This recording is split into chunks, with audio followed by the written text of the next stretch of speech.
I work hard each and every day. I get lost in the words I say.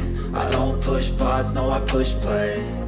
I won't stop till I make a change. I withdraw on the things I make. I turn flaws into flawless traits. I build tall, never capped in space.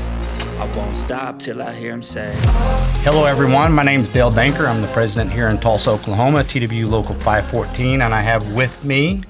Hi, I'm Marla Johnson. I'm the vice president here at Local 514 in Tulsa, and we're here just to give you a little update. We haven't been here for a while, so first off, I want to really start talking about is grievances. So the e-board officers and myself, our main job and our highest priority is working our members' grievances. So I say that we still have approximately 1,400 grievances in our queue. We've been working very diligently trying to get those resolved.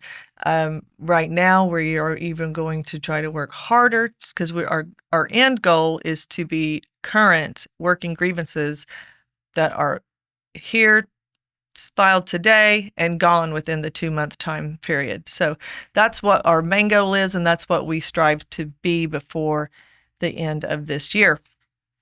That being said, last year we had a bylaw change with the executive stewards, and it was passed by our membership that we review our executive stewards yearly rather than every 3 years. So we, the board, have done that, and we will be reaching out to the old and the oncoming executive stewards in the next week or so. So just be aware of that. And Labor Day is approaching soon. So if you have not gone to JetNet and elected how you would like to be coded for Labor Day, you need to do that by Monday, the 26th. So keep that in mind. You only have a couple of days left to do that. So I also want to talk about our Welfare and Entertainment Committee. So our Welfare and Entertainment Committee, the last 2 years, they worked very hard to bring activities for our members to enjoy. And the next up will be the trunk or treat. So the trunk or treat I believe the tentative date is October 19th. They're going to work on that. So be looking for that in our newsletter every week. Also, the fair is coming up in September. If you would like to volunteer to work at the fair booth, please let one of the executive board members know so we can write you down and see what time slots are available for that. They're also planning the adult party. The adult party will be in November. They have started putting information out on that. Again, it'll be at the Hard Rock as it was last year. It's going to be a little different. It's going to be more of just a celebration, get together, and enjoy one's company rather than the fundraiser like it was last year. So I'm looking forward to that as well. So those are a lot of things that are coming up with that entertainment committee, and it's a lot of hard work, guys. So thank those guys, thank the volunteers, because it is a lot of hard work and they put a lot of time and effort in getting that done for you guys. We also have benefits in our near future. The company will be hosting a benefit fair at Tulsa Base October 31st. So if that is your day off, I understand, but that will be the only day they will be here. So if you would like to attend that, even though it's your day off, you can come to the base and visit with those people, but that will be on your own time if that's your day off. And the company has yet to let us know when open enrollment is. Tracy and George will be attending a benefits meeting in September. Hopefully we'll have some more information for you. I'm not sure that we will. The company, for some reason, has not wanted to share those dates with us as of yet. There's a lot of rumors on the floor about why. Please remember that things on the floor typically are a rumor, and until we know for sure, don't believe what you hear. When we find out when the enrollment will be and why the secrecy is, we will let you know. But that's all I have. Oh boy, that's all she has. I have a lot. I gave a report today at the executive board meeting here at the office, and I'm going to try to condense it, and then I'll put some of it out as the 514 digest. And, if you are watching this video and you don't know or don't go to the website, the officers all put out a report. Every Friday we call it the Local 514 Digest. I just ask that they do a really good job of doing that, and it's basically the digest every Friday is what they've been doing all week, and then at the end of the month at the e-board meeting, it's kind of a collection of all 4 of those weeks. So it's a good way that if you don't take time to come down to the union meetings and stuff, you can kind of see what, if you did come to the union meeting, what they was going to be reporting out on. So, which yes. I hate to interrupt you, Dale. Thank Please you. do. Our membership meetings are next Monday as well, August the 26th. So thanks for that reminder. And I won't be here because Jay Potter and I will be in Dallas for negotiation talks. So let me get started here. Let me couple of quick things. There are a lot of cameras going up in the ceilings out there in every building, and the company has informed us, which is the contractual obligation to inform us that they're doing that. And this last go around, they say they're going to aim them at IT cabinets. I've seen pictures of the IT cabinets. They typically have a glass door on them, and some of those IT cabinets are in break rooms or in air-conditioned rooms. And Marla was able, I think, to view how one was pointed straight at it. It was in a break room, but it was pointed straight at the cabinet. So I had a report, yes, of members who were able to view the IT guy actually setting up the camera and seeing on his computer exactly where that was pointed. And what was reported to me was it was literally focused on that electronic cabinet and very, very precise to that. So it wasn't a widespread view. It was very focused on that cabinet is what they viewed. So I would not want to be leaning up against an IT cabinet trying to read the back of what's written on the back of my eyelids. So just heads up about that. We have our IT Director, Al Ball, along with Facilities Maintenance Chairman Jimmy Holt, working with people on the floor to try to come up with those locations specifically.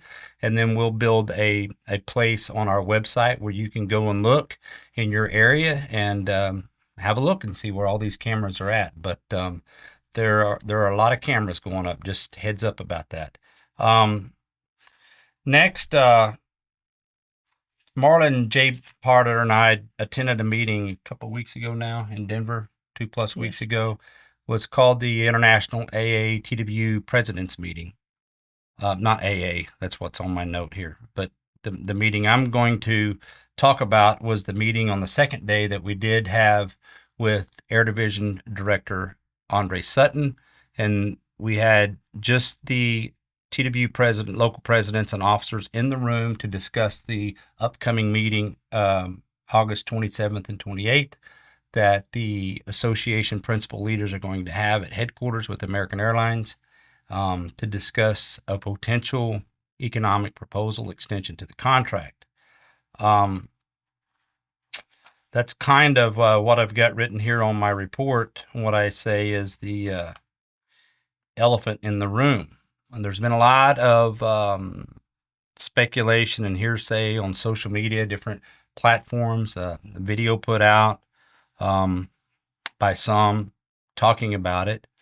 And there's nothing for me, in my opinion, for us to talk about until we hear what the company has to say.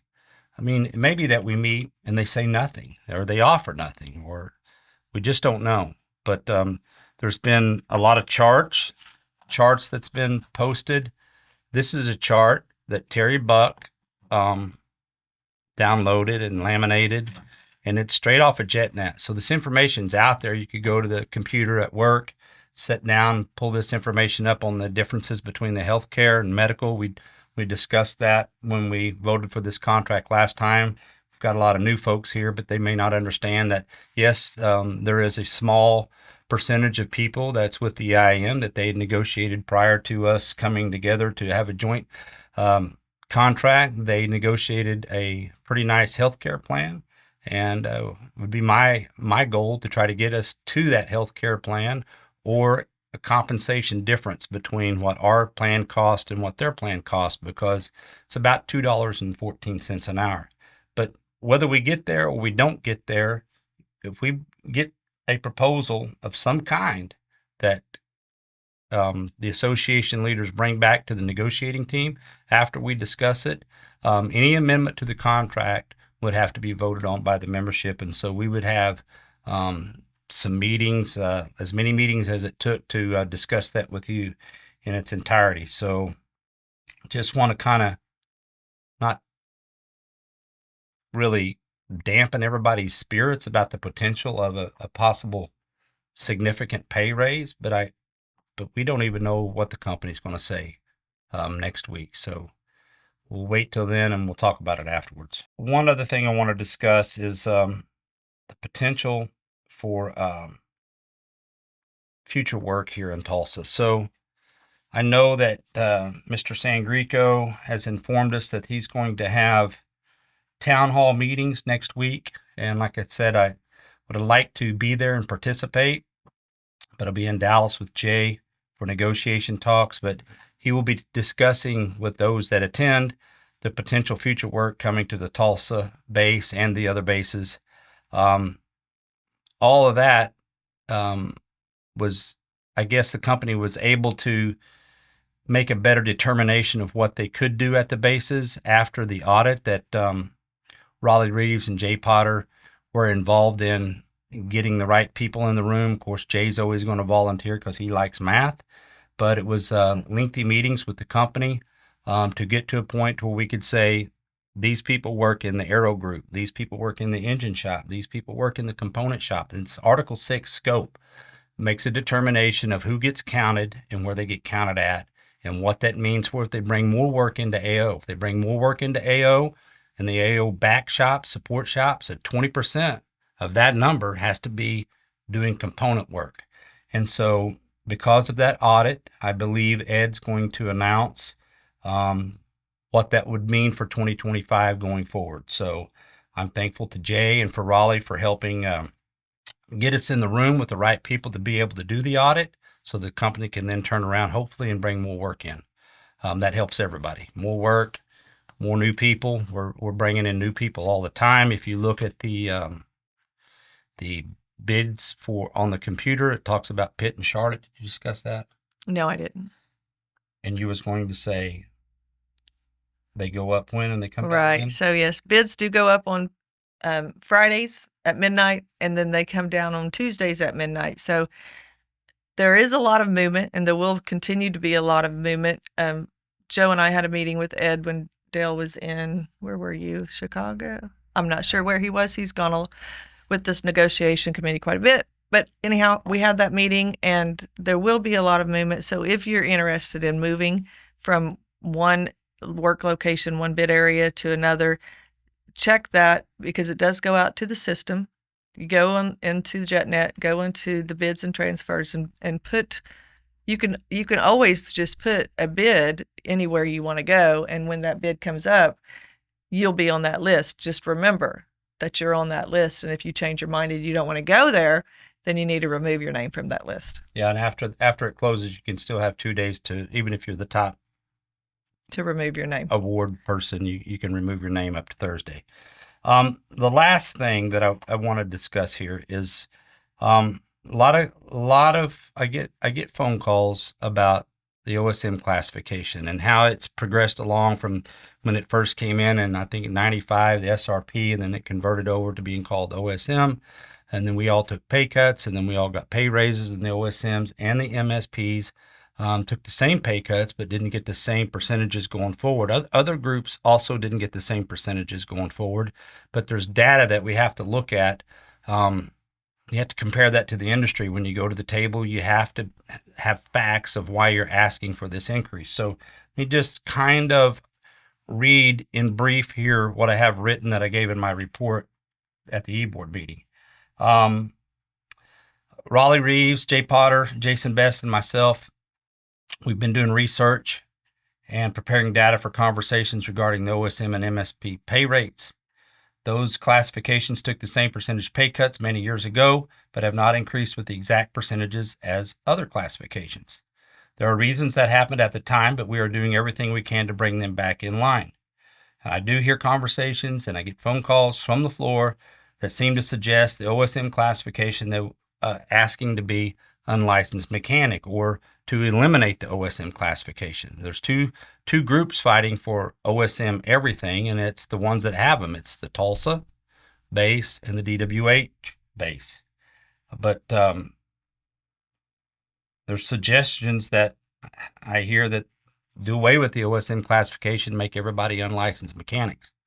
And to that point, I hear rumors that long-standing rumor that ex-TW local presidents sat at the table and passed that proposal to AA to get OSMs on the unlicensed to be unlicensed mechanic pay rates in previous negotiations. I've asked other presidents, was that ever something that was proposed back before my time? Did you ever try to get the OSMs just to be unlicensed mechanics without the pay for the license? And the answer is no. And the answer was no. Had we done that, they would have done what they were going to do in 1995 and would have outsourced that work.